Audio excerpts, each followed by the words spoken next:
Hello ACCA students, welcome to my channel ACCA at Modern Skills।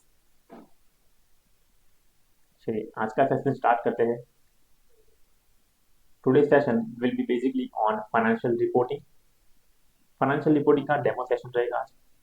Topic आज जो हम topic pickup करने वाले हैं उसका नाम है IAS 16 property plant and equipment. चलिए समझते हैं what exactly the IAS 16 tells us about।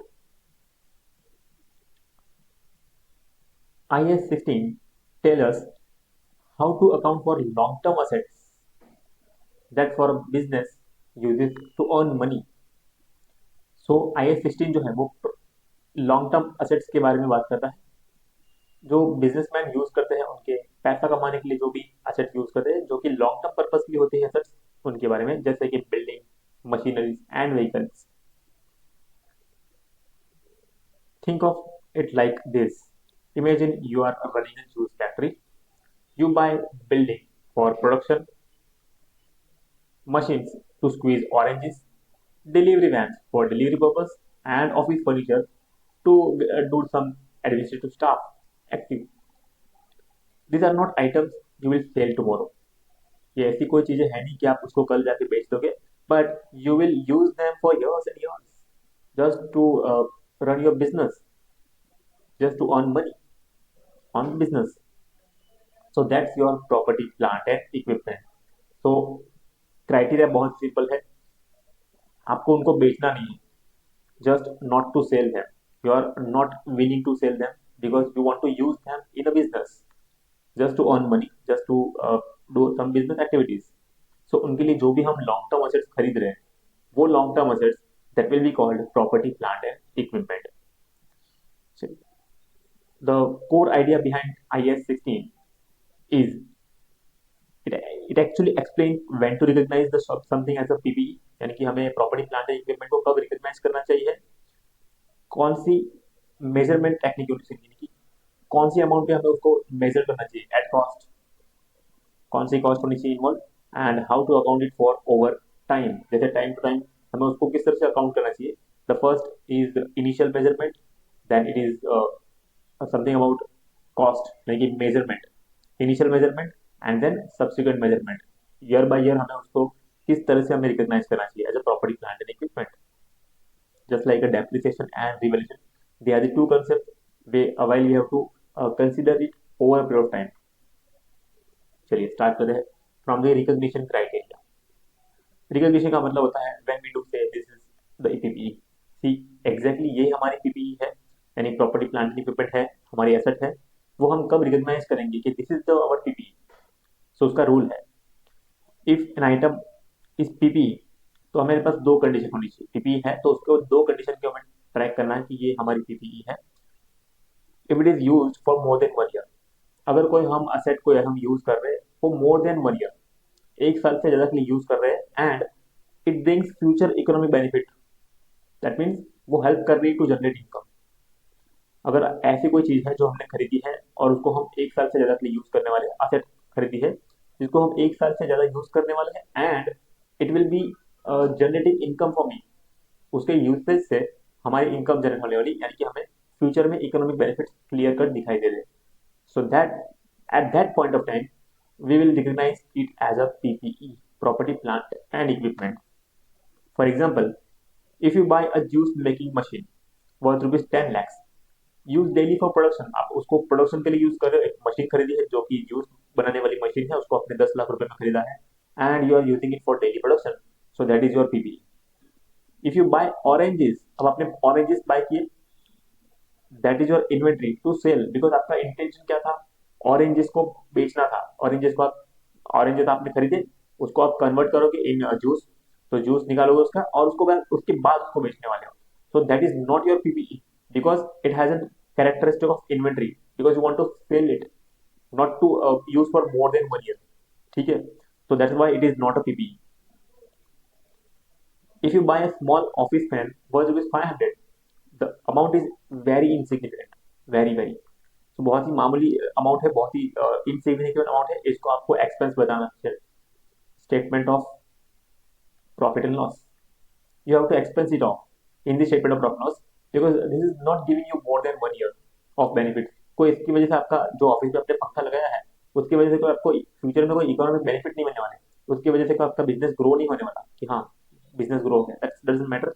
And amount is very insignificant, the amount भी है 500 रुपये है तो इट इज वेरी इनसिग्निफिकेंट, तो आपको इसको एक्सपेंस ऑफ करना चाहिए। चलिए, सो रिकॉग्निशन क्राइटेरिया हो गया, समझ में आ गया। Now let's move on to the measurement at recognition. तो सबसे पहले हमने जान लिया कि एग्जैक्टली हमें मेजर कब करना है। नाउ हमें मेजर कौन सी अमाउंट पे करना है, that's we have to bring it. So हमें मेजरमेंट किस तरह से करना है, how much do we record it for cost, कि किस तरह से हमें रिकॉर्डिंग करना है। You record PP at cost, सबसे पहला तो है कि हमें पीपी को कॉस्ट पे रिकॉर्ड करना है। Now cost includes everything needed to get it ready for use, मतलब आपने जो भी चीज आपने खरीद के लाया है उसको आपने रेडी करने के लिए यानी उसका यूज कर शुरुआत करने के लिए उसको यूसेज करने के लिए आपने उसको उसके पीछे जो भी खर्चा किया है, each and every kind of expenses before it is ready for use, यानी कि एक बार यूज करने के लिए रेडी हो जाए उसके बाद का खर्चा नहीं देखना, हमें सिर्फ देखना है कि रेडी होने से पहले यानी कि उसको शुरुआत होने से पहले उसको मशीन को चलाने से पहले आपने जो भी खर्चे किए that will be counted as a PPE. चलिए let's have an example for your juice machine. Machine का कॉस्ट था, purchase price was ₹10 lakh, okay. Import duty, you paid import duty of 50,000। So import duty ऐसी है कि आपको machine मंगवाने के लिए आपको इंपोर्ट ड्यूटी का पेमेंट तो करना ही पड़ेगा, सो वो भी इंक्लूड होगी उसमें। Freight and installation, yes obviously अगर हमें मशीन मंगवानी है बाहर से तो हमें उसका freight, carriage inward and outward, और ट्रांसपोर्ट लॉस यानी कि ट्रांसपोर्टेशन प्लस इंस्टॉलेशन। अब मशीन मंगवाई है तो मशीन को इंस्टॉल भी करना पड़ेगा हमारे प्रीमाइसेस पे, तो उसके पीछे हमारा 25,000 का खर्चा हो गया। टेस्टिंग कॉस्ट यानी कि ट्रायल रन का कॉस्ट, कि मशीन जो है वो अच्छी कंडीशन में आई है, मशीन का फर्स्ट हम ट्रायल करते हैं कि इज इट वर्केबल और नॉट, तो उसके लिए जो भी हमने टेस्टिंग कॉस्ट किया दैट इज अराउंड 10,000, वो भी इंक्लूड होने वाला है। But training to workers it is not your fix assets, because जब आप ट्रेनिंग दे रहे हो वर्कर्स को तो वो मशीन तो ऑलरेडी रेडी हो चुका है, हमें क्या है ना मशीन रेडी होने से पहले का जो खर्चा है उसे प्रॉपर्टी प्लांट एंड इक्विपमेंट में ऐड करना है, that is to be recognise as a property plant and equipment. But if अगर एक बार मशीन रेडी हो गया फिर आप उसको ट्रेनिंग दे रहे हो यानी कि किसी वर्कर्स को ट्रेनिंग दे रहे हो कि मशीन किस तरह से चलाना है, तो उसके लिए जो भी हमने खर्चा किया, इवन तो हमने कोई एडमिनिस्ट्रेटिव खर्चा किया है कि छोटे मोटे एडवर्टाइजमेंट कर दी या उसको बेचने के लिए हमने कुछ कमीशन दे दिया किसी को, that is not going to be added in the property plant and equipment। the reason behind is this कि ये जो हम ट्रेनिंग दे रहे हैं या हम जो भी खर्चा कर रहे हैं वो हमारे पास, हाँ अमाउंट तो पता है कि इतना खर्चा होने वाला है, बट क्या वो फ्यूचर में इकोनॉमिक बेनिफिट जनरेट करके देगा, the answer is no, because it will not bring the future economic benefit, उसकी वजह से आपको कोई बिजनेस की अर्निंग होने नहीं वाली। तो सपोज ये ट्रेनर्स तो है, तो जो वर्कर्स को हम ट्रेनिंग कर रहे हैं उनको आज तो ट्रेनिंग दे दिया बट हो सकता है वो हमारे परमानेंट एम्प्लॉय नहीं है, तो they will leave the employment, तो आप वहाँ पे ट्रेनिंग तो वहाँ पे चली जाएगी। So how can we record this training expenses, तो उसको हमें एसेट की तरह रिकॉर्ड नहीं करना। अब ये जो पीपी है ये तो हमारे लिए एसेट है ना, तो हमें तो एसेट की तरह रिकॉर्ड करना है, और ये तो एक्सपेंस है। Testing cost as an asset because it is bringing our property plant and equipment, it is generating our property plant and equipment. तो टेस्ट करेंगे उसके बाद ही उसको ट्रायल रन करेंगे, तभी उसके बाद ही हमें पता चलेगा कि एग्जैक्टली इट इज वर्केबल और नॉट। सो इतने खर्चे जो है purchase price, import duty, freight, installation and testing cost that will be incurred in the property plant and equipment. So चलिए देखते हैं how much is the total, 10, 50, 25, 10, so it is around 10 lakh in 85,000 is the property plant and equipment. तो हमें record करना चाहिए ये value से। First initial measurement should be like this. Suppose buying a car, you include on-road price, that is your car price, purchase price plus registration plus accessories। तो जो भी accessories आप लेके आते हो इनिशियल टाइम पे तो वो भी आप कार की प्राइस में इंक्लूड करते हो।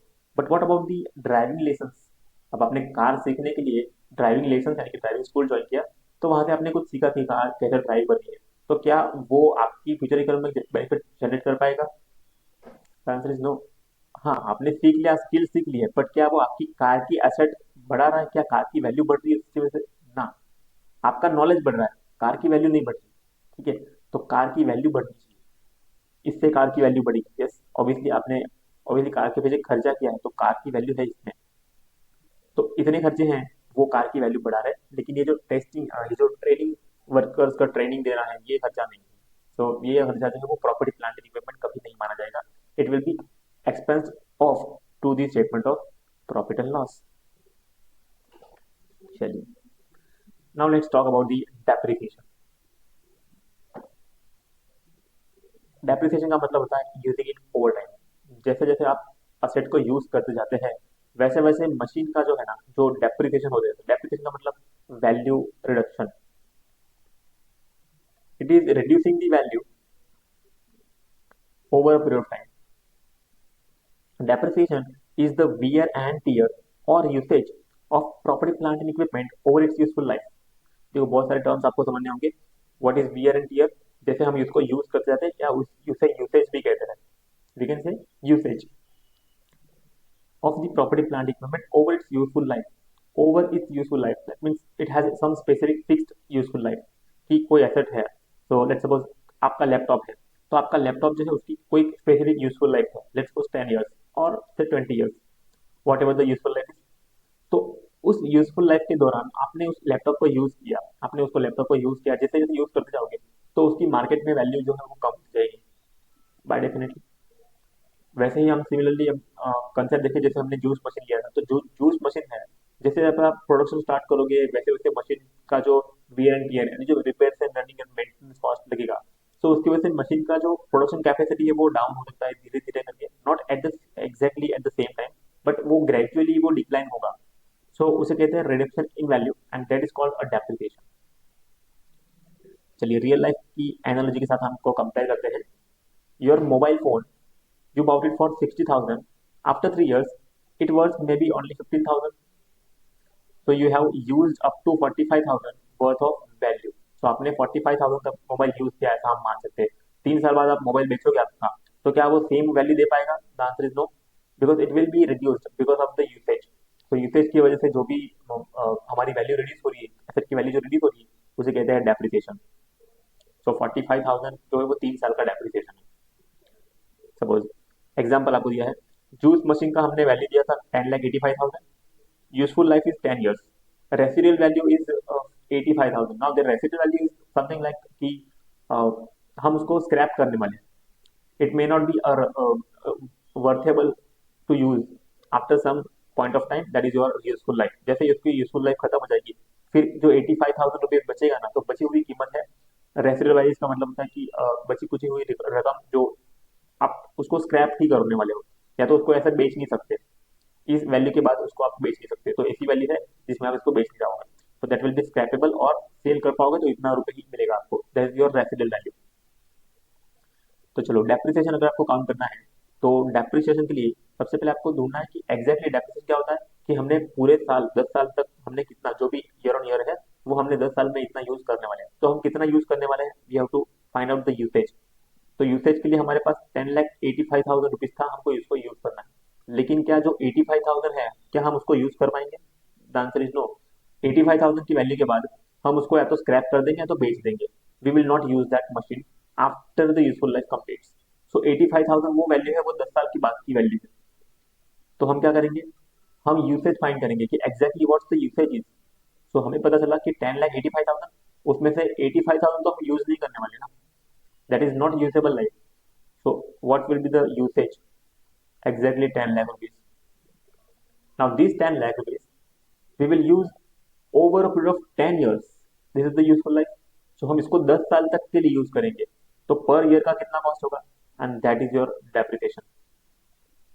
सो this is how we can compute a depreciation. This is as per SLM method, यानी कि स्ट्रेट लाइन मेथड। हमें स्ट्रेट लाइन मेथड में हमें डेप्रिसिएशन काउंट करना है। So this is how we can compute a depreciation value. Now let's move on to a revaluation of property, plant and equipment. What's the revaluation is? It is updating the value to reflect the reality. So जो भी हम update कर रहे हैं in real value. सो हमने सबसे पहले initial measurement किस पे किया था, कॉस्ट पे। कॉस्ट इज द हिस्ट्री कि हमने इतना कॉस्ट एक्सपेंडिचर हमने इंकर्ड किया था, but we have to reflect a reality, reality in the sense of कि अब नया नया मार्केट कंडीशन अपडेट हुआ है, तो हो सकता है कि आपकी जो असेट है, जो प्रॉपर्टी प्लांट इक्विपमेंट है, उसकी वैल्यू अपवर्ड भी हो सकती है या डाउनवर्ड भी हो सकती है. So that may be we have to adjust in the books of accounts, and that's called the revaluation. Over time, assets value changes. IAS 16 gives two models. आपको यहाँ पे दो मॉडल दिए गए हैं. First one is the cost model. Cost model कहता है keep the asset at cost less depreciation. Obviously आपको डेप्रिसिएशन लेस करना है. Whatever the cost you have incurred, you have to deduct a depreciation from the cost. Like your car log book, you record price paid, not the current value. So price की जो भी value होती, car की जो value है, you आपने सिर्फ price पे किया है वही रिकॉर्ड करते हो. ऐसा तो होगा नहीं कहीं कि आपने कार की करंट वैल्यू रिकॉर्ड की है ना. That's not possible in any sense. Then second model talks about the revaluation model. Now ये मॉडल कहता है कि हमें रीवैल्यू करना चाहिए असेट्स को to the fair market value periodically, every year, or let's say 1 year, 2 year, 3 year down the line, we have to adjust the market value. What exactly the market value is of any property, plant and equipment, like checking the properties prices every few years. हम हर साल property की price हर बार check करते हैं. Why? Because we know the property price are hiking year by year, but the car is not. Car की price जो है वो हर साल बढ़ने नहीं वाली, यानी जो पुरानी प्राइस है वो वैसे की वैसी रहेगी. नई प्राइस जो है वो बढ़ सकती है, लेकिन पुरानी कार है उसकी प्राइस कभी बढ़ नहीं सकती. लेकिन पुरानी जो बिल्डिंग है या लैंड है या जमीन है, उसकी प्राइस बढ़ सकती है. And that's we have to value कि रीवैल्यूएशन कौन से मॉडल पे करना है, कॉस्ट पे कौन सी एसेट रहेगी, और रीवैल्यूएशन मॉडल किस पे हमें अप्लाई करना है. That we can think about it. For example, your factory land bought at 10 lakh rupees, 5 years later it worth rupees 15 lakh. तो देखो 10 लाख की जमीन आपने ली थी, अब वो 5 साल बाद 15 लाख रुपए हो चुकी है. It is using, if using revaluation model, increase the value by 5 lakh rupees, and it will goes to the OCI and not to the profit and loss. Now this will go to the OCI because the property valuation और increase हुआ है, जो property का valuation increase हुआ है ना, वो आपका daily changes नहीं है, that is 5 years changes. और ये हमारी लॉन्ग टर्म असेट है. तो लॉन्ग टर्म असेट पे जो भी रिवैल्यूएशन गेन होता है उसे आपको ले जाना है OCI यानी कि अदर कॉम्प्रिहेंसिव इनकम में. It is not part of your profit and loss statement. So that's called the revaluation model. चलिए, now let's move on to the next one. Now let's talk about the de-recognition. De-recognition का मतलब होता है when you get rid of it, यानी कि आप उसको asset को कब डिस्पोज ऑफ करने वाले हो या कब सेल करने वाले हो. इफ यू सेल और scrap the PPE, remove it from the books of accounts. तो आपको जब भी कोई ऐसी असेट है उसकी यूजफुल लाइफ खत्म हो चुकी है या उसको आप सेल करना चाहते हो, प्रॉपर जो भी आपकी प्रॉपर्टी प्लांट इक्विपमेंट है उसको आप सेल करना चाहते हो, तो you have to remove it from the books of accounts. For example, you sell the old delivery van for 3 lakh rupees, carrying value after depreciation was 2 lakh rupees. तो आपकी बुक्स में वैल्यू आपकी सिर्फ 2 लाख रुपए थी, book value was only 2 lakh rupees, but आपने उसको 3 लाख रुपए में बेच दिया है. नाउ दिस गेन, तो आपको 1 लाख रुपए का गेन हुआ है. Now this gain will go to the profit and loss because actually you are selling the asset, not holding the asset. अगर आपका इंटेंशन होल्ड करके रखना है आपकी एसेट को, तो आपका जो भी रिवैल्यूएशन गेन हुआ है वो एक्चुअल गेन नहीं है. एक्चुअल गेन ये है, जो रिवैल्यूएशन का गेन था वो तो एक्चुअल में आपने सेल किया ही नहीं था. वो तो मार्केट की कंडीशन को देख के आपको लगा था कि मार्केट में इतनी कंडीशन हो सकती है, बट एक्चुअल में क्या होगा, जब आप उसको सेल करोगे तब जो भी गेन होगा ना, वो ही आपको प्रॉफिट लॉस में ले जाना है. That's why revaluation gain will only occur to the OCI, and the actual gain यानी कि जो सेल और स्क्रैप का जो भी डिस्पोजल किया है उसके ऊपर जो भी गेन या लॉस हुआ है, that will go to the profit and loss. चलिए, मैं एक लाइफ साइकिल का, पीपीई का जो लाइफ साइकिल है वो एक बार समझ लेते हैं. सबसे पहले हम क्या करते हैं, परचेस करते हैं किसी भी प्रॉपर्टी को, यूज करते हैं उसको. उस यूजेस की वजह से क्या होता है, डेप्रिशिएट होता है, वैल्यू डेप्रिशिएट होती है और रीवैल्यू भी होती है. कोई कोई एसेट ऐसी है जो जिनको रिवैल्यूएशन की जरूरत हो सकती है. रिवैल्यूएशन में भी अपवर्ड रिवैल्यूएशन और डाउनवर्ड रिवैल्यूएशन, यानी कि उसकी वैल्यू बढ़ भी सकती है एंड कम भी हो सकती है. एंड उसके बाद हम क्या करते हैं, आफ्टर और फाइनली हम उसको बेच देते हैं या डिस्पोज ऑफ करते हैं. सो ये है उसकी पूरी लाइफ साइकिल कि असेट को लेने से लेके, असेट को परचेस करने के लिए से लेके एसेट को सेल और डिस्पोज करने तक का जो भी वैल्यूएशन है at each stage of point, आपको इस तरह से वैल्यू करना है, डेप्रिशिएट भी करना है, रीवैल्यू भी करना है, based on the conditions, based on the assets का type. Think of PP like a living business tool. born when purchased, ages as used, value changes and retires when sold. जब हम बेचते हैं तो वो रिटायर हो जाती है. तो यानी कि बॉर्न से लेके रिटायरमेंट तक का जो भी प्लान है वो पूरा हम समझा सकते हैं कि पीपी के हेल्प की वजह से. Let's take a real world examination. Tata Motors. Let's take Tata Motors example. It buys machines to make cars. Actually, Tata Motors क्या करते हैं? They buy machines to manufacture cars. The machines are PPE and they record at cost. तो वो उनको cost पे record करते हैं कि हमने इतने रुपए की मशीन ली है. देन वो अपनी मशीन को डेप्रिशिएट करते हैं ओवर पीरियड टाइम जो भी उनकी यूजफुल लाइफ है, let's suppose 10 years. Then revalue that land every 3 years. अब लैंड को रिवैल्यूएशन कर सकते हैं बट मशीन को रिवैल्यूएशन नहीं कर सकते, और कर भी सकते हैं बट उनकी मशीन की एक्चुअल वैल्यू जो है वो रिवैल्यूएशन होनी भी चाहिए. सो उसकी कुछ टर्म्स एंड कंडीशन है रिवैल्यूएशन होने की, कि रिवैल्यूएशन कब हो सकता है, कैसे हो सकता है, that may be on the market based conditions. जो भी अपवर्ड गेन हुआ है that will go to the OCI, not to the profit and loss. When we sell old machines, record gain and losses in P&L. जब हम actual में बेचते हैं asset को, जो भी लॉन्ग टर्म असेट है, जो भी प्रॉपर्टी प्लांट इक्विपमेंट है, उसको बेचने के ऊपर जो भी गेन या लॉस हुआ है उसको हमें रिकॉर्ड करना है P&L में. अदरवाइज जब तक हमने उसको नहीं बेचा तब तक का जितना भी गेन या लॉस है वो हम कहाँ पे बुक करेंगे? OCI में. चलिए, नाउ द टॉपिक्स. इतने टॉपिक खत्म होने के बाद आपके लिए एक समरी टेबल दिया गया है कि how we recognise each and every items line by line. तो सबसे पहले हम करेंगे recognition. When you own and use it for years. जब आप असेट को ओन करते हो यानी कि आप खरीदते हो, buying house to live in, तब आपको उसे रिकॉग्नाइज करना है कि हाँ this is my property plant and equipment. यानी कि एक आइडेंटिटी क्राइटेरिया हुआ. Recognition is just an identity. Then initial measurement. तो जब भी हम असेट को खरीद रहे हैं तो कितना हमने कॉस्ट इनकर किया है, how much we spend actually on that asset, that is our initial measurement. Record all assets और all cost to make it usable. हम असेट को यूज करने के लिए हमको जो भी कॉस्ट इनकर करना पड़ता है, जैसे कि on road price of your car. Car की शोरूम प्राइस अलग होती है और ऑन रोड प्राइस अलग होती है. We have to consider registration fees, RTO charges and some other तरीके also, so they are involve in the car price. Then depreciation. We have to depreciate it over useful life. तो हमें spread करना है जितना भी हमने cost incur किया है उस पूरे कॉस्ट को हमें डेप्रिशिएट करना है, कि स्प्रेड करना है across the year useful life. Phone, जैसे कि for example phone losing value each year. हमारा जो स्मार्टफोन है तो वो अपनी वैल्यू लूज कर रहा है year by year. Every year it is getting depreciated. Then revaluation. Revaluation यानी कि आपको एडजस्ट करना है करंट वैल्यू में. पुरानी मार्केट में जो भी वैल्यू है, पुरानी एसेट की जो भी वैल्यू है उसकी मार्केट में करंट में क्या प्राइस चल रही है वो आपको पता करना है. Checking your house prices. जैसे कि हम हाउस प्राइस, हमारे मकान की जो भी कीमत होती है वो हम एवरी ईयर या ईयर तो 2 ईयर डाउन लगाए, हम जितना भी 2-3 साल बाद वो चेकिंग करते हैं, that's called the revaluation. And finally D recognition. D recognition का मतलब होता है removing from the books of accounts when it is scrap और सोल्ड. जब हम स्क्रैप कर देते हैं या बेच देते हैं तब हमारे बुक्स में से ये चली जानी चाहिए, because we don't have any right और we don't own it exactly.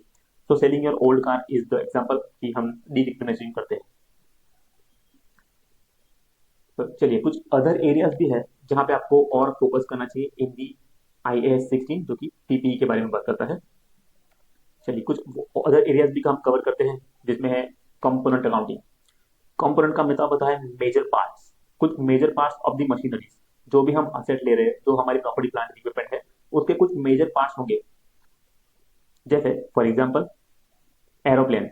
So aeroplane has different useful life, जिसमें इंजन की लाइफ अलग होगी, कैबिन इंटीरियर की लाइफ अलग होगी एंड बॉडी फ्रेम जो है उसका लाइफ अलग हो सकता है. लेट्स से इंजन की लाइफ है 8 years, cabin for 5 years and body frame for 20 years.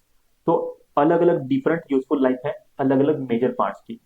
तो we have to depreciate it over major parts. तो जितने पार्ट्स हैं उन पे हमें डेप्रिशिएट अलग अलग लाइफ लाइन से करना होगा. बिकॉज डेप्रिशिएशन कैसे करते हैं हम?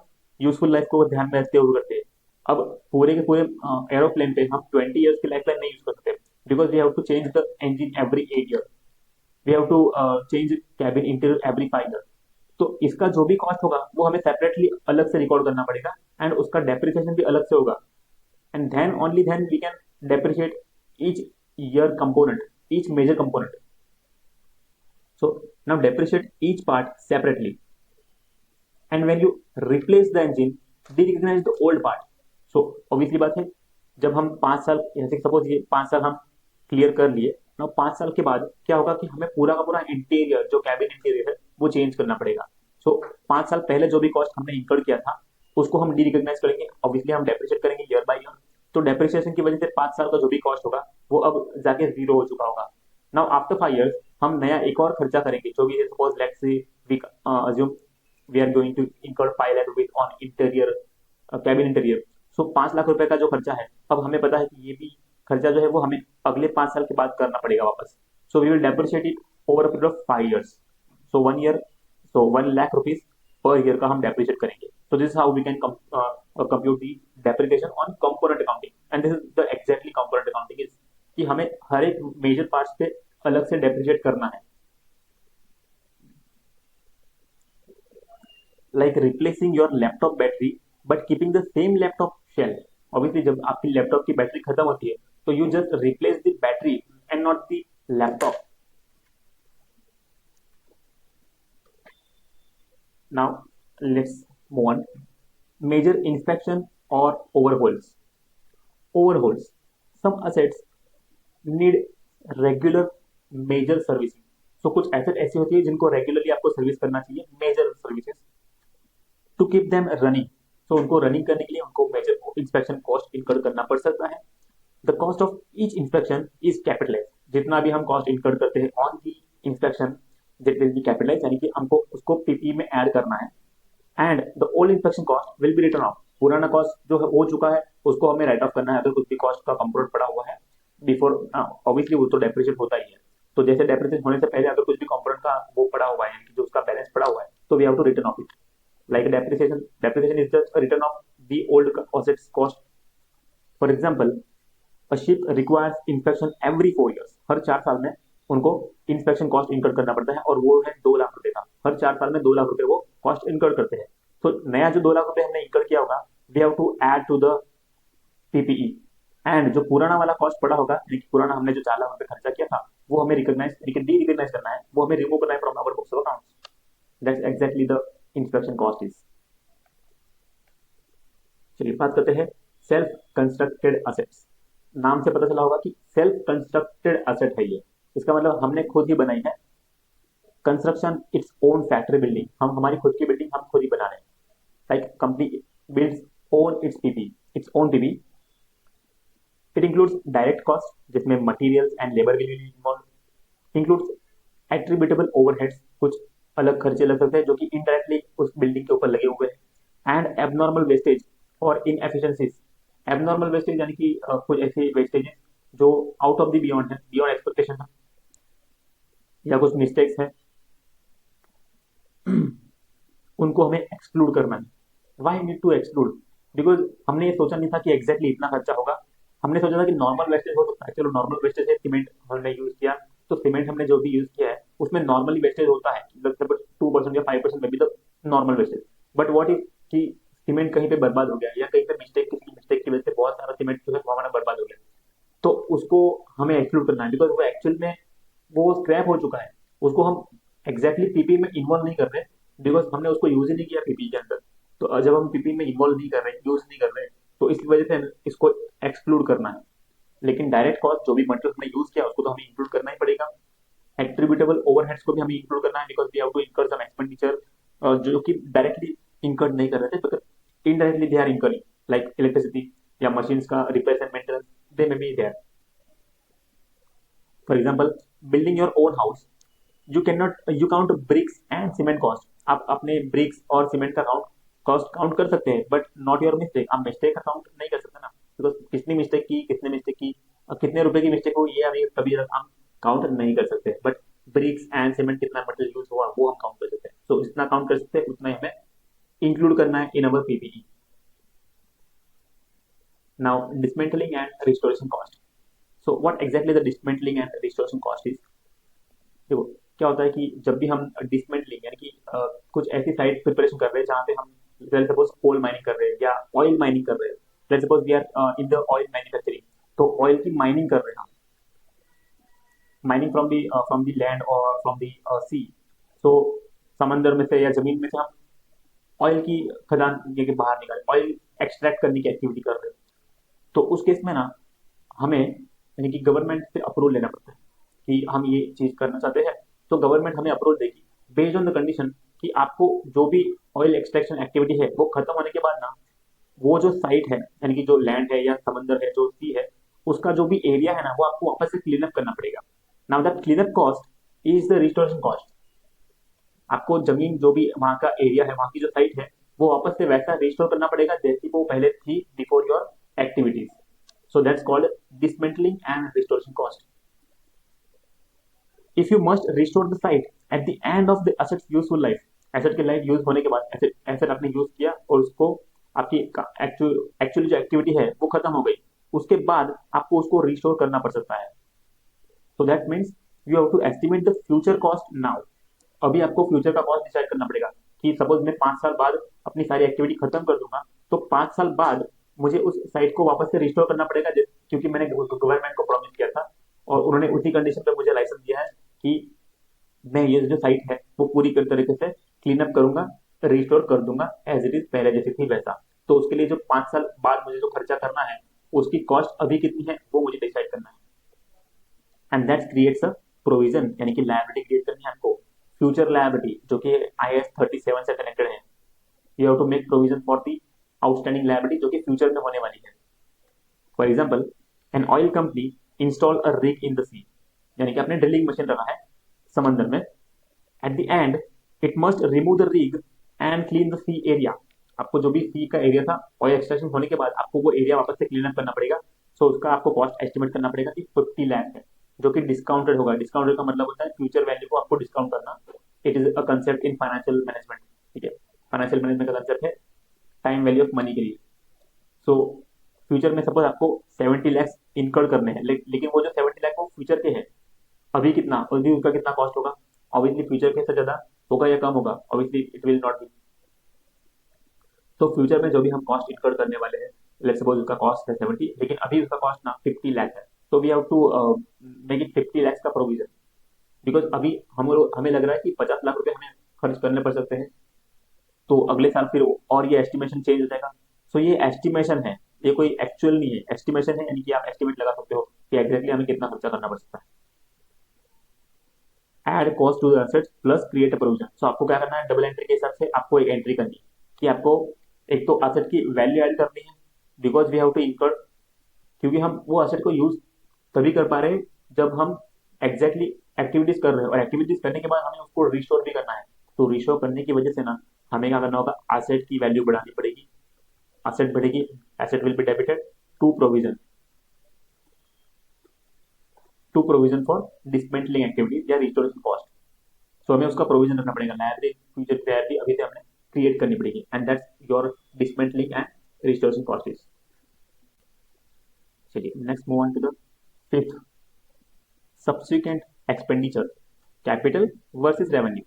तो बाद में हम जो भी एक्सपेंडिचर करते हैं, एडिशनल एक्सपेंडिचर करते हैं, एक बार हम एसेट परचेज करते हैं उसके बाद जो भी हमने खर्चा किया होगा उसका हमें क्या करना है, क्या हमें उसको कैपिटलाइज करना है यानी कि उसमें एसेट की वैल्यू में ऐड करना है, या जस्ट सिंपली उसको रेवेन्यू एक्सपेंडिचर बता के उनको में स्टेटमेंट ऑफ प्रॉफिट लॉस में दिखाना है। तो चलिए, अगर वो अपनी इंप्रूव करता है एसेट की परफॉर्मेंस, जो भी आपने खर्चा किया, क्या वो खर्चे की वजह से क्या आपका एसेट का परफॉर्मेंस बढ़ गया, क्या उसकी लाइफ जो है वो एक्सटेंड हो गई, यूजफुल लाइफ क्या एक्सटेंड हो गई, क्या उसका परफॉर्मेंस एक्सट्रीमली बढ़ गया है। तो अगर ऐसा कुछ हुआ है कि उन्होंने आपने ऐसा जो भी खर्चा किया उसकी वजह से आपकी एसेट की लाइफ बढ़ गई है या परफॉर्मेंस उसका बहुत बेटर हो गया है, तो उस केस में आपको उसको ऐड करना है, प्रॉपर्टी प्लांट एंड इक्विपमेंट में ऐड होने वाला है। That means you are creating your new assets. जो पुरानी एसेट है उसमें आप एसेट का एक्सटेंशन कर रहे हो। लेकिन अगर वो सिर्फ रूटीन का रिपेयर या मेंटेनेंस है तो फिर उसको आपको क्या करना है, एक्सपेंस ऑफ करना है, and that will go to the statement of profit and loss.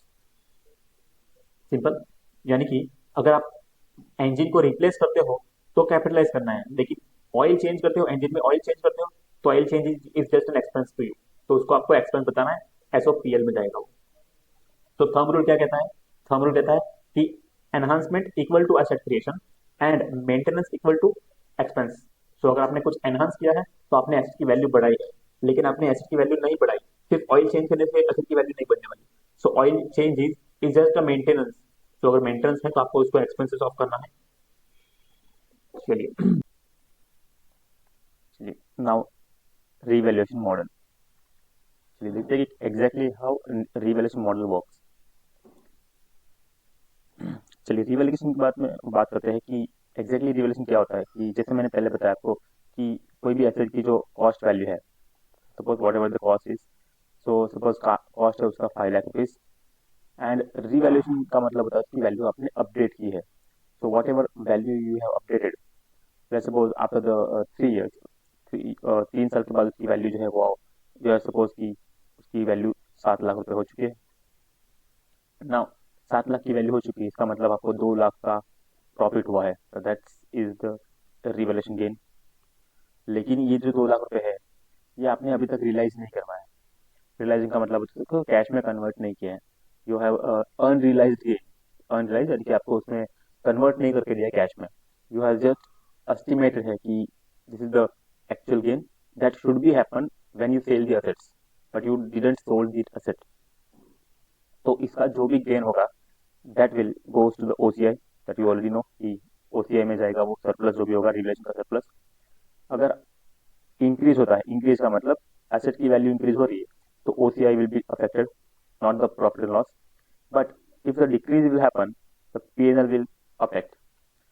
देखो यहाँ पे ना कंजर्वेटिज्म और कंजर्वेटिज्म का कंसेप्ट लगता है कि अगर लॉसेस हुए हैं तो इमीडिएटली बुक करना पड़ेगा। तो लॉस हुआ है यानी कि एसेट की वैल्यू डाउन हुई, तो आपको लॉस बुक करना पड़ेगा in statement of profit and loss, unless it reverse the previous surplus. अब देखो यहाँ पे क्या होगा कि 2 लाख का यहाँ पे प्रॉफिट हुआ है।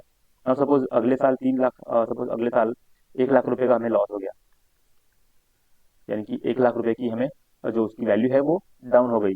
तो अगले साल हम क्या डेबिट करेंगे, प्रॉफिट एंड लॉस को डेबिट करेंगे या ओसीआई का सरप्लस बचा उसको यूज करेंगे? तो आंसर इज कि उसका ओसीआई का जो भी सरप्लस बचा हुआ है उसको हम यूज करेंगे। तो उस 1 लाख रुपए को हम प्रॉफिट, जो पुराने साल का प्रॉफिट था यानी कि रिवलेशन का रिजर्व था, उसमें से हम यूज करेंगे, and revaluation reserve will now be equal to 1 lakh rupees only. क्योंकि 2 लाख पहले था, अब उसमें से 1 लाख हमने एडजस्ट किया है जो कि डाउनग्रेड रिवलेशन हुआ है उसकी वजह से। After revaluation you can choose to transfer the surplus gradually to retained earnings as the asset is used. अब उसके बाद जो भी रिवलेशन का सरप्लस बचा हो कहाँ पे जाएगा? That will goes to again retained earning and that is part of the equity. For example, land up back to 5 lakh rupees goes to OCI. ठीक है, पहली बार लैंड की अपवर्ड रिवैल्यूएशन हुई है, तो it will go to the OCI यानी कि revaluation surplus. Next year down by 2 lakh, अगले साल वो 2 लाख रुपए से कम हो गई, तो हम क्या करेंगे? रिड्यूस करेंगे सरप्लस। जो 2 लाख जो पहले 5 लाख की इंक्रीज हुई थी, तो हमने पहले 5 लाख रुपए का ओसीआई रिजर्व इंक्रीज किया होगा, तो अब उसको ओसीआई रिजर्व को हमें डाउन करना है। OCI reserve will affect and not the profit and loss. Simple. चलिए now let's move on to next one, change in depreciation method और यूजफुल लाइफ। देखो, अब जब चेंज करते हैं हम डेप्रिसिएशन मेथड जो भी यूज किया है, या एसएलएम यूज किया है या डब्ल्यूडीबी यूज किया है, जब मेथड चेंज करते हैं या यूजफुल लाइफ की चेंज होती है, तो जब हम मेथड चेंज करते हैं तो that is not an error, it is just an accounting estimate.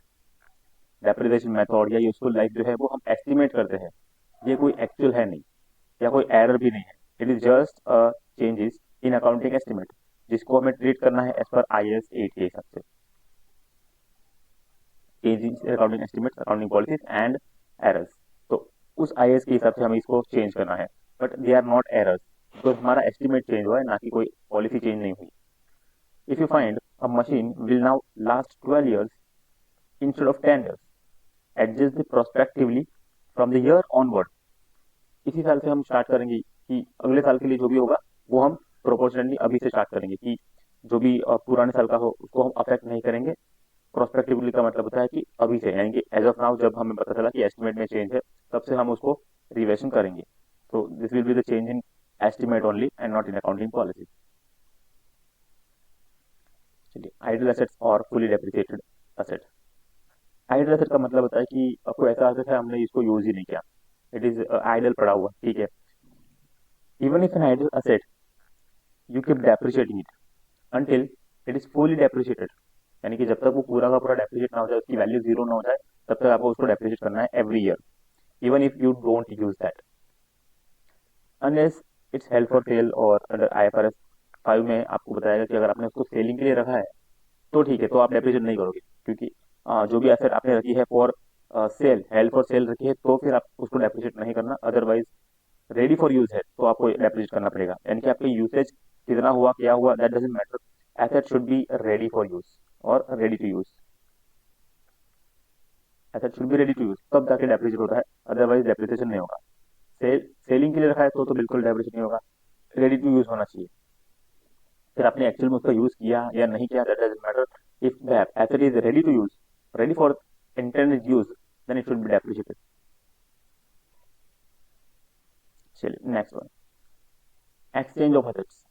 अब बात करते हैं एक्सचेंज करते हैं। कभी कभी क्या होता है कि हम बहुत सारी एसेट्स को, कोई कोई एसेट को हम बेचते हैं और साथ में उसके साथ में हम एक्सचेंज कर लेते हैं, किसी को बेच के दूसरा एसेट ले लेते हैं, तो that is your exchange of assets.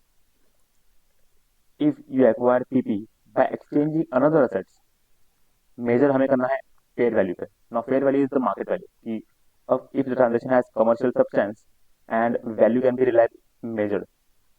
Commercial substance होने का मतलब है कि एग्जैक्टली वो सिमिलर एसेट नहीं होनी चाहिए, दूसरी एसेट होनी चाहिए, और वहाँ पे कोई कैश का इन्वॉल्वमेंट होना चाहिए, या एग्जैक्टली उसको लॉजिकल लैंग्वेज में कहे तो वो ट्रांजेक्शन कंप्लीट होना चाहिए। तो उसके लिए ना फेयर मार्केट वैल्यू यानी कि FMV, तो फेयर वैल्यू हमें ट्राई करनी है कि what's the fair market value, अगर हम उसको मार्केट में बेचते हैं एज ऑफ नाउ, तो उसकी मार्केट में क्या वैल्यू हो सकती है। और कैरिंग वैल्यू अगर नहीं है, मार्केट वैल्यू नहीं है, तो फिर हम क्या करेंगे, obviously we don't have any choice. अगर फेयर मार्केट वैल्यू नहीं मिल रही हमें, मार्केट में इसकी सिमिलर वैल्यू नहीं मिल रही, तो we can sell it over, exchange it over carrying value. चलिए अब एग्जांपल देखते हैं इसका।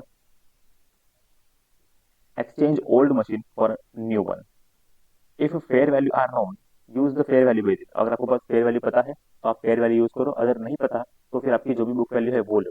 अब जब सपोज आपने फेयर वैल्यू ली है ना, सपोज किसी एक एसेट की फेयर वैल्यू है 5 लाख रुपीज, ठीक है, आपकी कैरिंग वैल्यू दी हुई है, कैरिंग वैल्यू अपने के बुक्स में कितनी की वैल्यू है, सपोज आपकी बुक वैल्यू है 3 लाख रुपए, तो अगर आपकी फेयर वैल्यू है 5 लाख रुपए, तो आप नया एसेट कब कितने में बुक करोगे, new asset should be booked by 5 lakh rupees, तो वो डेबिट हो जाएगा 5 लाख रुपए से। लेकिन पुरानी एसेट की वैल्यू हमको निकालनी पड़ेगी, तो कैरिंग वैल्यू है ओल्ड एसेट की, वो है 3 लाख रुपए। So what's the difference is 2 lakh rupees, and that 2 lakh rupees will go to the profit and loss। ये जो है इसका जो प्रॉफिट हुआ है ये प्रॉफिट एंड लॉस में जाएगा, because we actually realize it.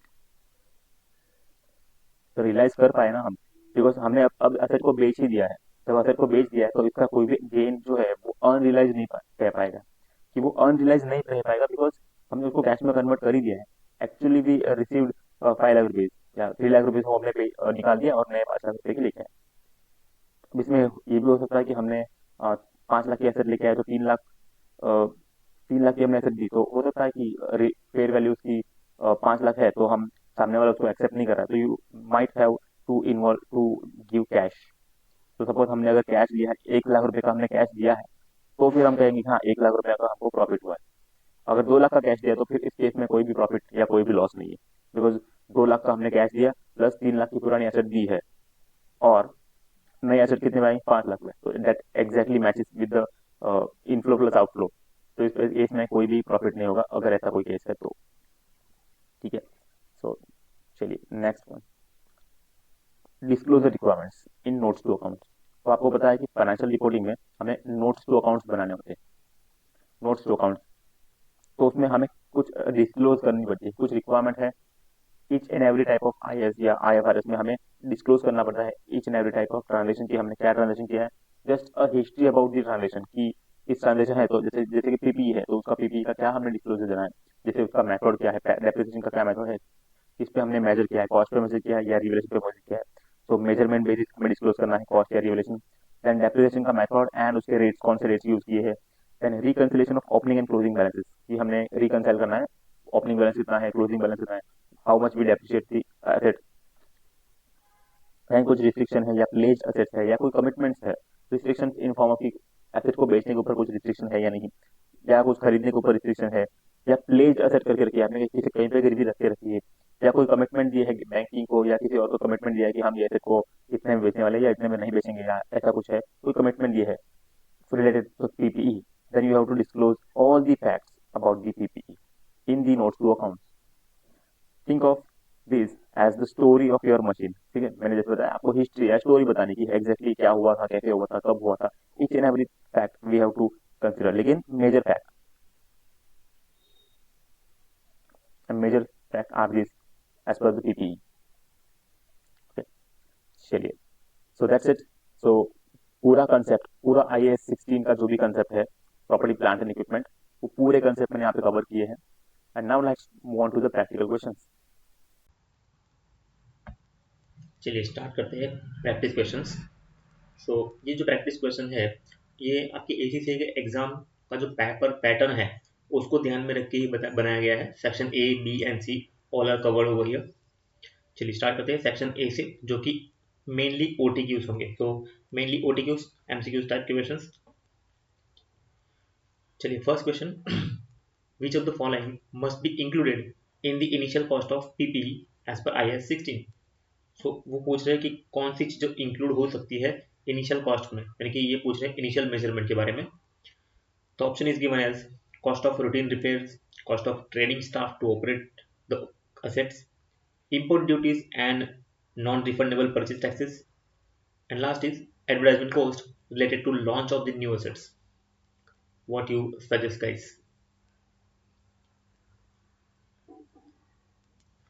चलिए, so इसका आंसर रहेगा import duties and non-refundable purchase taxes, because cost of repair routines है या ट्रेनिंग स्टाफ का एडवर्टाइजमेंट का खर्चा है या ट्रेनिंग स्टाफ का खर्चा है या एडवर्टाइजमेंट का खर्चा है, ये सारे खर्चे जो है वो P&L में एक्सपेंस ऑफ होते हैं. बट जो इम्पोर्ट ड्यूटीज है that will B included in the initial cost of PPE. So the right answer is C. Next, a company purchases an aircraft where the engine and the body have different useful lives. What does IAS 16 require?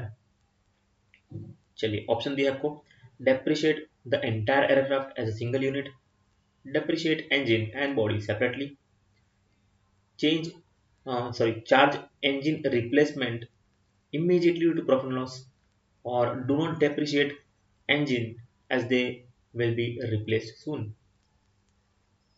Chali, what should be the treatment, exact treatment, as we see in the component accounting. So component accounting के बारे में हमने क्या पढ़ा था कि जब भी दो एसेट की यानी कि सिंगल एसेट में ही आपके मेजर कंपोनेंट्स की अगर डिफरेंट यूजफुल लाइफ है तो you have to depreciate them separately. So engine and body you should depreciate them separately. The right answer is B. Next, when an asset is revalued upward, the increase should be, जब हम asset को revalue करते हैं upward revaluation, तो उसका जो भी increment है यानी कि जो प्रॉफिट हुआ है, अपवर्ड रिवैल्यूएशन पर प्रॉफिट होता है, तो वो कहाँ शो होगा? Recognised in P&L always, recognised in OCI यानी कि revaluation reserve, adjusted against the retained earnings, और ignore as a unrealised gain. माना कि वो गेन जो है वो अनरियलाइज्ड है, इसका मतलब ये नहीं कि हम उसको रिकॉग्नाइज नहीं करेंगे. We should have to recognize, and that recognition should be recognized in OCI, that is revaluation surplus.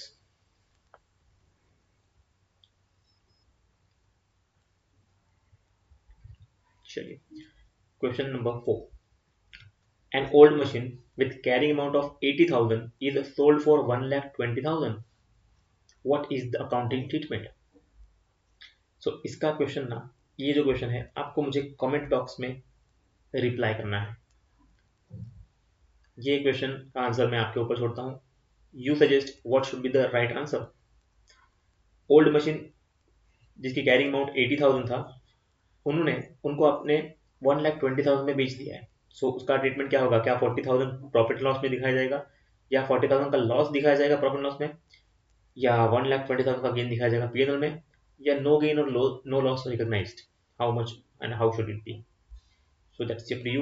Comment down in the comment box what's the right answer is. Next is, which of the following is capitalized? Which expenses should be capitalized? Oil change in truck, a replacement of an old engine with a new, more efficient engine, or annual servicing, or routine repair of machine parts. What you should suggest, guys? चलिए, इसका भी answer आपको comment करना है. Comment में in the drop box, comment box में आपको answer देना है what should be the right answer. चलिए, now let's start section B. चलिए स्टार्ट करते हैं. तो सेक्शन बी में है ना, कुछ सिनेरियो बेस्ड ओटी क्वेश्चन दिए जाएंगे. क्वेश्चन पूरा सिनेरियो होगा एंड उसके बाद आपको कुछ ऑप्शन दिए जाएंगे, उसमें आपको राइट ऑप्शन सिलेक्ट करना है. चलिए, modern skill limited purchase a machine on 1st Jan. Purchase price was 12 lakhs, freight and installation 80,000, testing cost 20,000, staff training 25,000, residual value 1 lakh rupees and useful life is 10 years. चलिए, इसके ऊपर आपको कुछ question पूछे जाएंगे. सबसे पहला क्वेश्चन है, what is the initial cost of the machine? Initial cost क्या होना चाहिए मशीन का? तो देखो, इनिशियल कॉस्ट में कौन कौन सी चीजें होगी? Purchase price, yes it will be included. Freight installation, it will be included. Testing cost, obviously it will be included. Staff training, I don't think so. So staff training will not be included in the PP cost. The reason, because the staff may leave the organization and it is just enhancing skill. They are not getting in the what you can say, they are not generating any income. चलिए, तो तीन चीजें हैं, इनका आपको total करना है.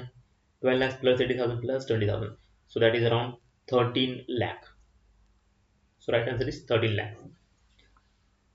Now, what is the annual depreciation using straight line method? Straight line method में हमें annually depreciate करना है. तो annual depreciation के लिए what we need? First we need cost that we already defined कि 13 lakh is the cost minus residual value. The residual value is already given in the question. So cost is 13 lakhs minus 1 lakh is the residual value. So what's the remaining is 12 lakh rupees. So the right answer will be 12 lakhs, but you have to divide it by useful life, and it is already given in the question, divided by 10 years. So what you will get, 1,20,000 rupees. So we have been asked to annual depreciation, so annual depreciation will be 1,20,000.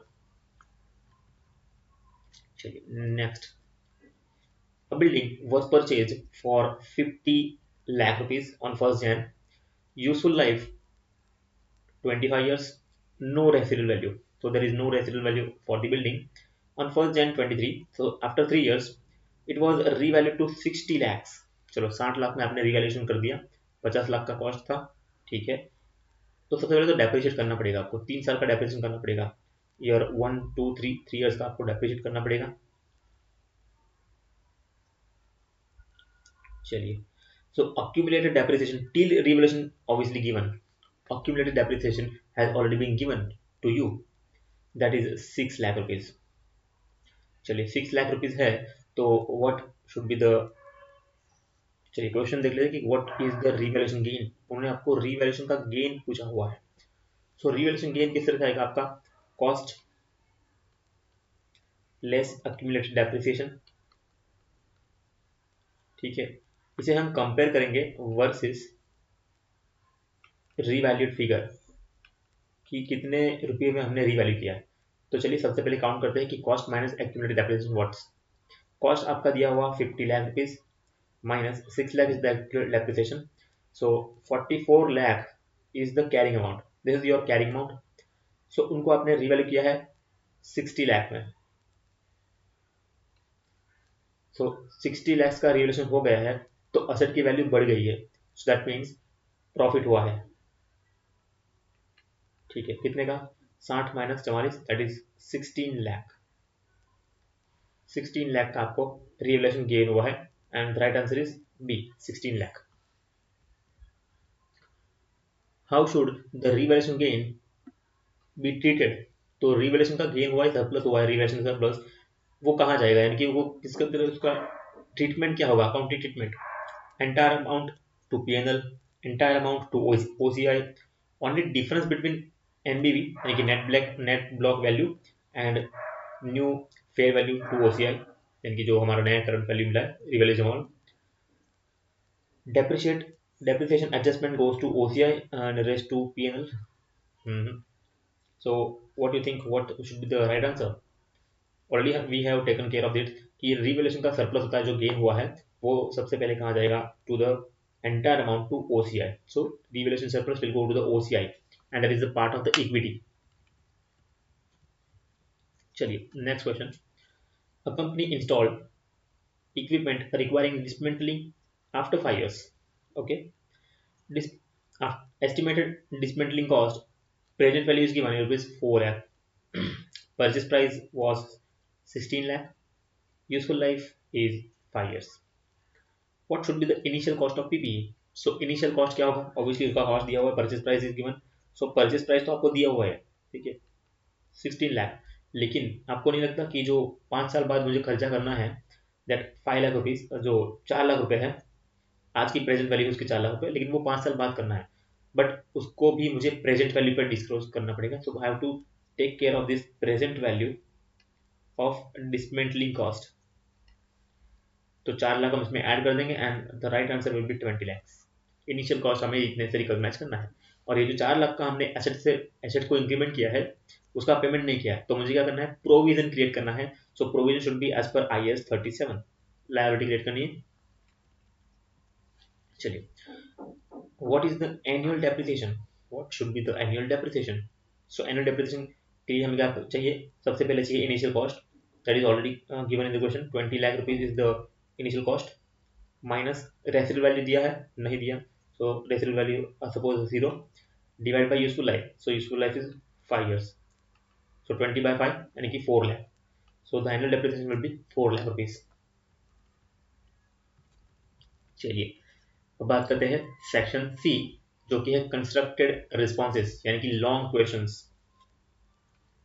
आपका paper pattern है उसी की तरह से मैंने अपने design किया है कि पेपर पैटर्न को हिसाब से ही हम प्रैक्टिकल क्वेश्चन भी अटेम्प्ट करेंगे. This matches ACCA FR style 10 to 20 marks questions, तो मे बी डिपेंडेंट, कुछ 10 मार्क्स के हो सकते हैं, कुछ 20 मार्क्स के हो सकते हैं. चलिए क्वेश्चन देखते हैं. You are given the following details of Sunrise Limited for the year 31st March December 24. Opening balances of the machinery at cost. So machine का कॉस्ट दिया हुआ है 40 लाख का, ओपनिंग बैलेंस दिया है. Opening balance of accumulated depreciation is also given 18 lakh. Additions during the year, इस साल में आपने क्या क्या एडिशंस किया, नया मशीन लिया है 12 लाख रुपए का, और उसका इंस्टॉलेशन कॉस्ट आपने पे किया है 80,000 रुपीज.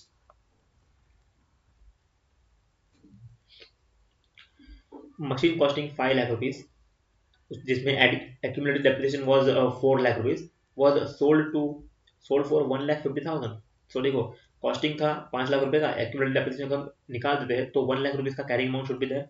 सो कैरिंग अमाउंट होगा वहाँ पे 1 लाख रुपीज, और उसको हमने 1.5 लाख रुपए में बेचा है. तो यहाँ से तो हमको सबसे पहले पता चल गया कि 50,000 का यहाँ पे गेन हुआ है, and that gain is should be go to, where should be it should go, हमने मशीन को क्या किया है, सेल कर दिया है. सेल किया हुआ है तो वो OCI में नहीं जाएगा, that will be in the profit and loss, statement of profit and loss. Clear. चलिए, डेप्रिसिएशन का रेट दिया है 10% ऑन स्ट्रेट लाइन मेथड, ठीक है. Machine was revalued from 8 lakh rupees, जिसका कैरिंग अमाउंट 5 लाख रुपीज था, अब उसने 9 लाख रुपए पे रिवैल्यूएशन किया है. सो पुरानी वैल्यू जो है वही कॉस्ट दिया हुआ है. This is just a cost, 8 lakh rupees का कॉस्ट था, जिसकी कैरिंग अमाउंट 5 लाख रुपए थी, ठीक है, और आपने उसको रिवैल्यूएशन किया 9 लाख रुपए पे. चलिए, तो कैरिंग अमाउंट 5 है, कॉस्ट 8 लाख रुपए का था, इसका मतलब ये है कि 3 लाख का आपने डेप्रिशिएट ऑलरेडी कर चुका है, यानी कि 8 लाख माइनस एक्यूमुलेटेड डेप्रिसिएशन, तो accumulated depreciation will be there 3 lakh rupees, तब जाके कैरिंग अमाउंट इतना होगा. चलिए, तो आपसे कुछ पूछा गया है, 4 क्वेश्चन पूछे गए हैं. सबसे पहले आपको प्रिपेयर करना है PPE का cost and accumulated depreciation, movement schedule. तो जो भी एक्यूमुलेटेड डेप्रिसिएशन है वो किस तरह से मूवमेंट हुआ है, यानी कि उसका मूवमेंट, यानी कि स्टार्टिंग से लेके ओपनिंग से लेके वो सब कुछ आपको रिकंसाइल करना है। ओपनिंग कितना था, करंट ईयर में कितना हुआ, एंड देन क्लोजिंग बैलेंस कितना होगा, that you have to compute. Then compute the calculate the depreciation expenses, जो भी डेप्रिसिएशन है आपको कंप्यूट करना है। कैलकुलेट गेन और लॉस ऑन डिस्पोजल, जो हमने डिस्पोज किया उस पर हमने कितना प्रॉफिट कमाया, जो कि हमने ऑलरेडी फाइनल कर लिया, यहाँ पे 50,000 का हमने गेन कमाया हुआ है। And then pass journal entries for revaluation, revaluation के ऊपर हमने कुछ जनरलिटीज पास करनी है। चलिए देखते हैं क्वेश्चन को। सबसे पहले आपको ओपनिंग बैलेंस दिया हुआ है मशीन का, जो कि है 40 लाख रुपीज़। चलिए बात सही है, 40 लाख रुपीज़ का आपको ओपनिंग बैलेंस दिया हुआ है। तो हम क्या करेंगे, सबसे पहले वन बाय वन सारी opening balances plus purchases we have to add back. So जितना परचेज किया है तो क्लोजिंग बैलेंस आपको कुछ ना कुछ मिलेगा एट कॉस्ट, कॉस्ट का क्लोजिंग बैलेंस मिलेगा। साथ में हम एक्यूमुलेटेड डेप्रिसिएशन का भी ओपनिंग प्लस जो भी हम नया डेप्रिसिएशन करेंगे उसको कैलकुलेट करेंगे, एंड देन क्लोजिंग बैलेंस मिलेगा एक्यूमुलेटेड डेप्रिसिएशन का। देन दोनों का क्लोजिंग बैलेंस हम माइनस करेंगे, यानी कि कॉस्ट का एक्यूमुलेटेड कॉस्ट का closing balance minus accumulated depreciation का क्लोजिंग बैलेंस, तो अब जाके हमें नेट कैरिंग अमाउंट मिलेगा। चलिए स्टार्ट करते हैं। 40 lakh was the machine cost, जिसमें आपने कुछ एडिशन किया। अब देखो ये एक्यूमुलेटेड डेप्रिसिएशन जो है वो हम अलग से फाइल आउट करेंगे।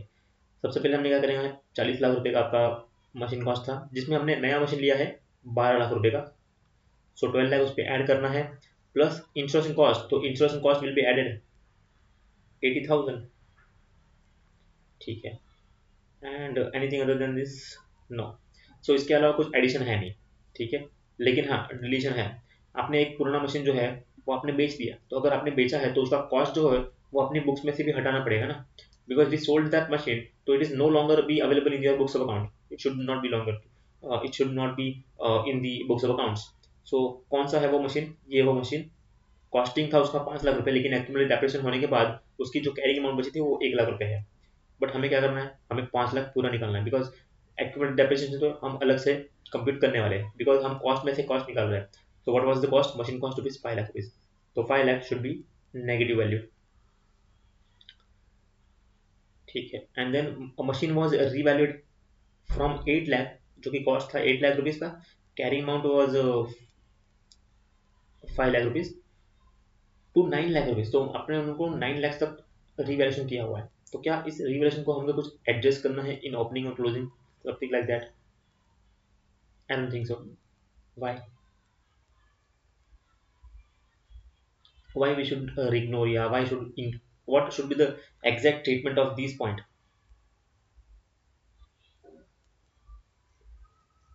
चलिए सबसे पहले हम इसे देखते हैं कि इसका टोटल क्या हो रहा है। 40 प्लस 12 52, प्लस 80 52, 80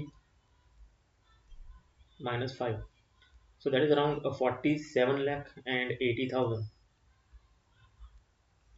अब ये जो रिवैल्यूएशन का गेन है ना, जो हमने बताया कि रिवैल्यूएशन हुआ है या हमने इसका जो रिवैल्यूएशन किया है, तो एक बात समझ लो कि नो डेप्रिसिएशन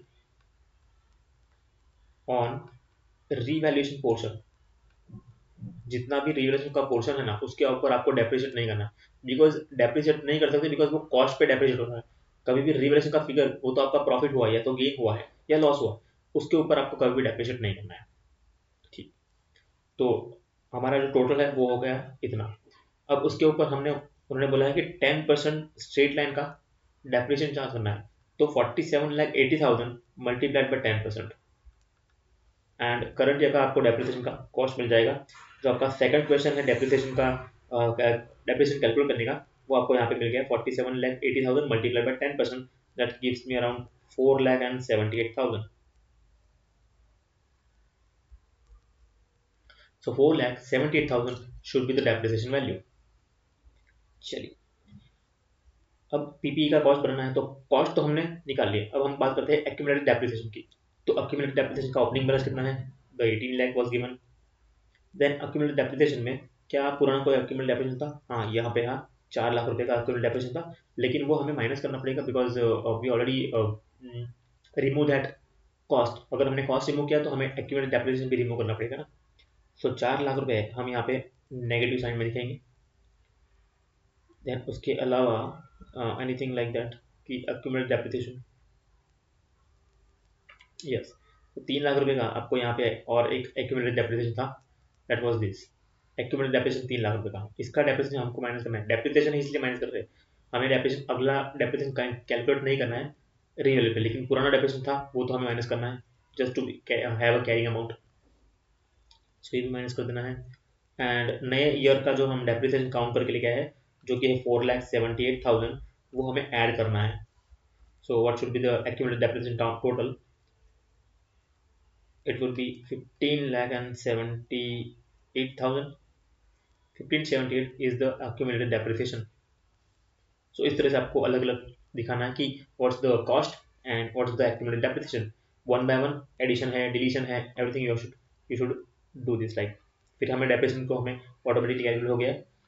फिर कैलकुलेट गेन और loss on disposal that we already did, हमने पहले ही बता लिया कि 5 लाख का कॉस्ट था जिसका एक्यूमुलेटेड डेप्रिसिएशन 4 लाख रुपए था, उसको हमने 1.5 लाख में बेच दिया। तो cost minus depreciation that is giving around carrying amount आपका बन रहा है 1 लाख रुपए, और आपने उसको 1.5 लाख रुपए में बेच दिया, तो 50,000 का आपको प्रॉफिट हुआ that we already counted. And then pass the journal entries for revaluation, आपको रिवैल्यूएशन की जर्नल एंट्रीज पास करनी है। तो जब भी रिवैल्यूएशन होता है तो सबसे पहले देखो कि कितना रिवैल्यूएशन हुआ है, how much the revaluation gain is.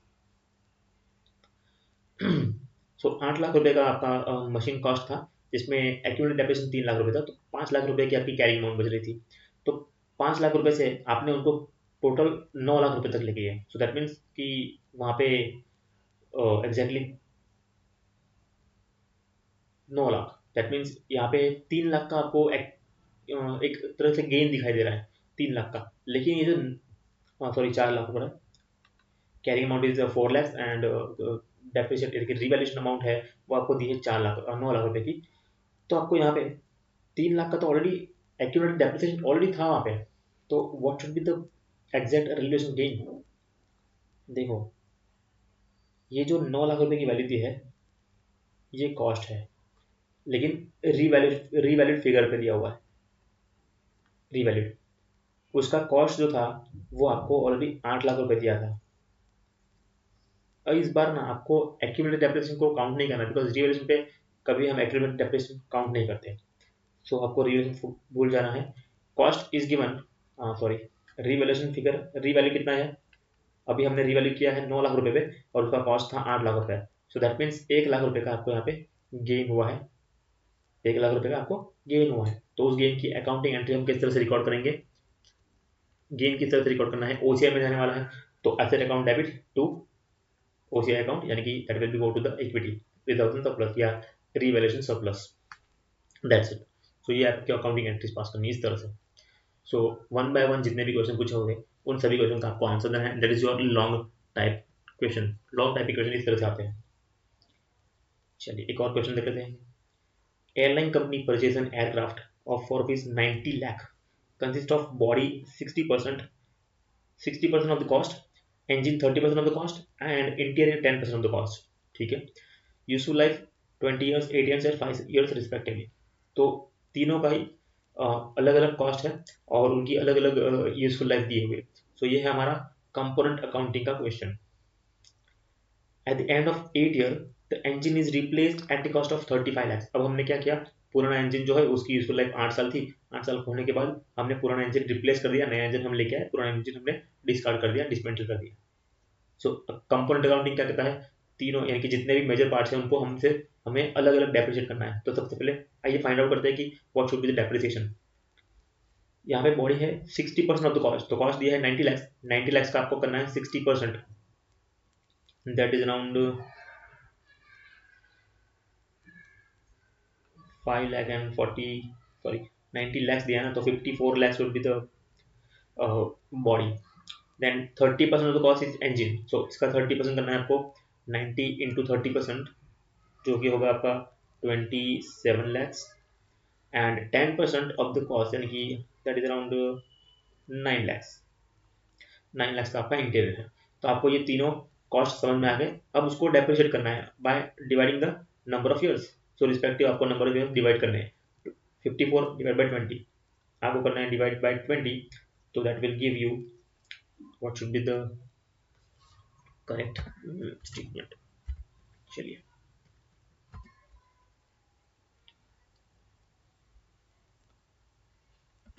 54 lakh divided by 20, it will give you 2,70,000। सो इसका डेप्रिसिएशन हो गया बॉडी का। देन वैसे इसका भी डेप्रिसिएट करने थे 27 lakhs divide by 8 years। So how much should be the depreciation?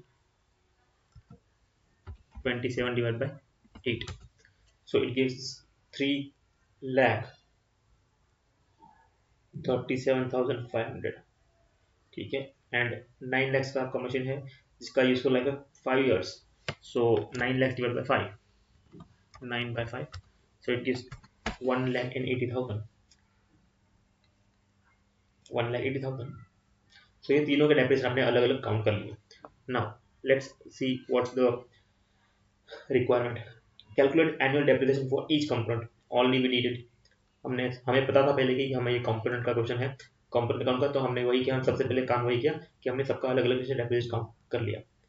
Now second question is derecognise the old machine and compute the gain loss और प्रॉफिट। कंप्यूट करना है गेन या लॉस। चलिए, तो सबसे पहले डी रिकॉग्नाइज करना है पुराना इंजन। तो पुराने इंजन की कीमत कितनी थी? 27 lakhs। ठीक है, तो देखो 27 lakhs की थी, लेकिन उन्होंने बोला है eight the end of 8 year, 8 year खत्म हो चुके हैं 8 years के बाद। तो 8 years के बाद what should be the carrying amount? So देखो 8 साल हो चुके हैं, तो आपको 8 years का डेप्रिसिएट कितना होगा? 3.375 के हिसाब से 3.375 multiplied by 8 and that's give exactly 27 lakhs। so 27 lakhs का आपका कॉस्ट था माइनस 27 lakhs का ही आपका एक्यूमुलेटेड डेप्रिसिएशन है। तो पुराना मशीन तो ऑलरेडी ऐसे ही डी रिकग्नाइज हो जाएगा।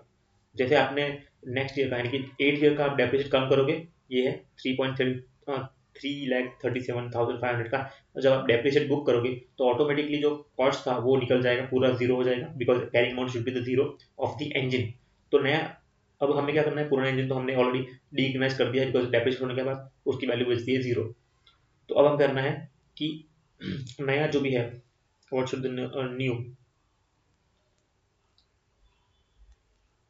हाँ यहाँ पे दिया है न्यू इंजन जो है is replaced at cost of rupees 35 lakhs।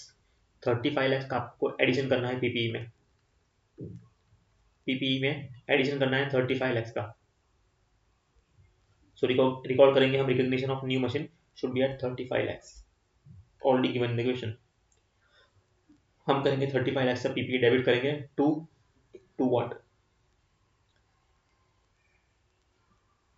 To old machine, but old machine का तो वैल्यू बचा ही नहीं। What should be the exact treatment? जी, पीपीई को आपको बढ़ाना है, ठीक है, तो आपने पीपीई को ऐड तो कर दिया, ठीक है, लेकिन what about the exact treatment? PP हमने ऐड किया, तो ये जो भी खर्चा किया होगा नया, तो कहाँ से किया होगा? ऑब्वियसली बैंक से किया होगा। तो PP debit to bank account, bank से हमें पैसा करना हो, हम वी हैव टू एक्सपेंस, तो हमें 35 लाख रुपए का खर्चा किया है मशीन को रिप्लेस करने के लिए, बैंक या कैश या वॉट एवर द क्रेडिटर है वो। तो इस तरह से आपकी अकाउंटिंग एंट्री होगी। चलिए, now let's move on to the next one. Self constructed asset के लिए क्वेश्चन है, company construct its own warehouse. ठीक है, अपना वेयर हाउस खुद ही बना रही है, जिसमें उसने डायरेक्ट मटेरियल 5 लाख रुपए, डायरेक्ट लेबर 3 लाख रुपए, ओवरहेड एट्रीब्यूटेबल 1.5 लाख रुपए, abnormal wastage 40,000 and borrowing cost जो कि क्वालिफाइंग एसेट है उसके लिए आपको IAS 23 पढ़ना होगा। This cost talks about the borrowing cost. So actually IAS 23 कहता है कि जो भी क्वालिफाइंग एसेट है इसका जो भी बोरिंग कॉस्ट है, यानी कि जो इंटरेस्ट एक्सपेंस है, वो आपको पीपीई में ऐड करना पड़ेगा, यानी कि जो उसमें ऐड होगा, यानी कि कैपिटलाइज होने वाला है, तो ये जो है वो भी ऐड हो जाएगा। लेकिन abnormal waste should not be add, should not be like treat PP नहीं हो सकता। तो सेल्फ पेशन पीपी का वैल्यू होगा 5 lakh rupees plus 3 lakh rupees plus 1.5 lakhs and 80,000। So compute करना है cost of self constructed PP, 5 plus 3 8 and 950 plus 80, so that is 10,30,000। ठीक है, explain the treatment of abnormal cost. अब हमें बताना है कि एबनॉर्मल कॉस्ट जो है ये वेस्टेज, उसकी क्या ट्रीटमेंट होगी। सो हमें बताना है कि हमें राइटिंग में लिखना पड़ेगा कि abnormal cost should not B included in the PP. उसका रीजन लिखना है कि abnormal cost is not the normal cost, यानी कि abnormal cost is should not be always available in the PP, it is not adding any extra value to the PV. सो ये तो normal expense नहीं है, यानी कि एबनॉर्मल है, mistake की वजह से हुआ है, तो इसको हमें राइट डाउन यानी कि इसको एक्सपेंस ऑफ दिखाना पड़ेगा, एक्सपेंस दिखाना पड़ेगा in the profit and loss statement. Then show the borrowing cost is capitalised. Show how the borrowing cost is capitalised as per IAS 23. IAS 23 का आपको रीजनिंग लिखना है कि IAS 23 के हिसाब से बोरोइंग कॉस्ट क्यों कैपिटलाइज होता है. बिकॉज आपने जो भी खर्चा किया है इंटरेस्ट का, वो किसी क्वालिफाइंग एसेट पे किया है, और क्वालिफाइंग एसेट मतलब ऐसा एसेट जिसको रेडी टू यूज होने में मोर देन 1 ईयर लगता है, यानी कि एक रिजनेबल टाइम लगता है to get ready for use, intend use के लिए. तो उसके लिए हम जो भी बोरोइंग कॉस्ट है वो हम कैपिटलाइज करते हैं इन दी एसेट अकाउंट, की कैपिटलाइज करना है. तो ये इसका रीजनिंग लिखना है, दैट्स इट. तो इसके लिए आपको IAS 23 का थोड़ा नॉलेज होना चाहिए कि IAS 23 एक्चुअली क्या है. यहाँ पे ऐसे क्वेश्चन भी आ सकते हैं जहाँ पे ना 2-3 अकाउंटिंग स्टैंडर्ड्स को मिला के आपको एक क्वेश्चन दिया जाएगा. तो किसी एक अकाउंटिंग स्टैंडर्ड के साथ में नहीं होगा, 2-3 अकाउंटिंग क्वेश्चन के साथ आपको स्टैंडर्ड्स के साथ मिक्सिंग दिया जाएगा, यानी कि जहाँ जहाँ जो स्टैंडर्ड्स का मिक्सिंग दिया है, यानी कि लिंकेज दिया है, तो वहाँ पे आपको लिंक करके देना पड़ेगा कि ये स्टैंडर्ड का इसके साथ क्या लिंकेज है या क्या रिलेशनशिप है किसी और स्टैंडर्ड के साथ. चलिए अब बात करते हैं एक्सचेंज ऑफ असेट्स. चलिए, old machine which carrying amount of rupees 2,20,000 is exchange for a new machine. नया मशीन के साथ एक्सचेंज किया है, फेयर वैल्यू दी हुई है, ठीक है, तो अच्छी बात है.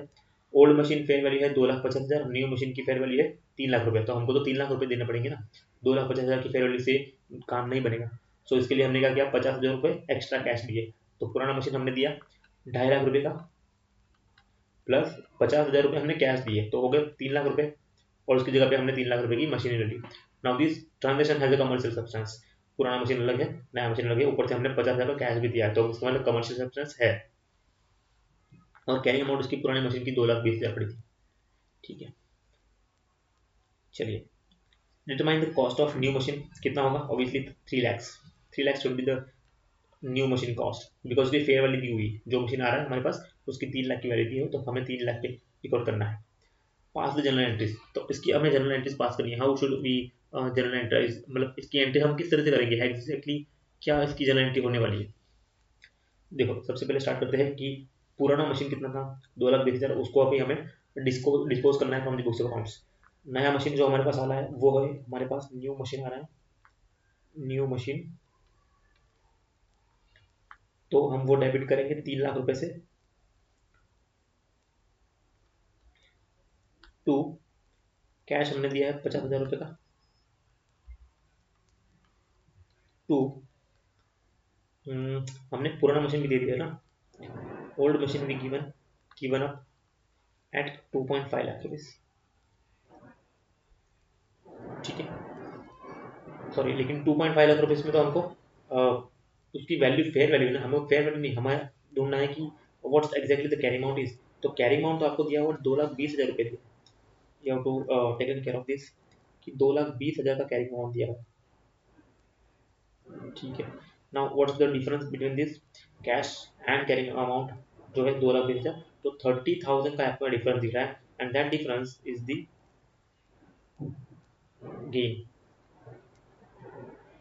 gain on exchange. Now this gain on exchange will go to the P&L account, that is 30,000, ठीक है. तो इस तरह से आपकी अकाउंटिंग एंट्री बनेगी. क्लियर. चलिए, इसके साथ ही हमारा प्रैक्टिकल सेशन भी यहाँ पे कंप्लीट होता है. Thank you so much for watching this video, and do subscribe my channel for latest upcoming videos like this. Thank you so much.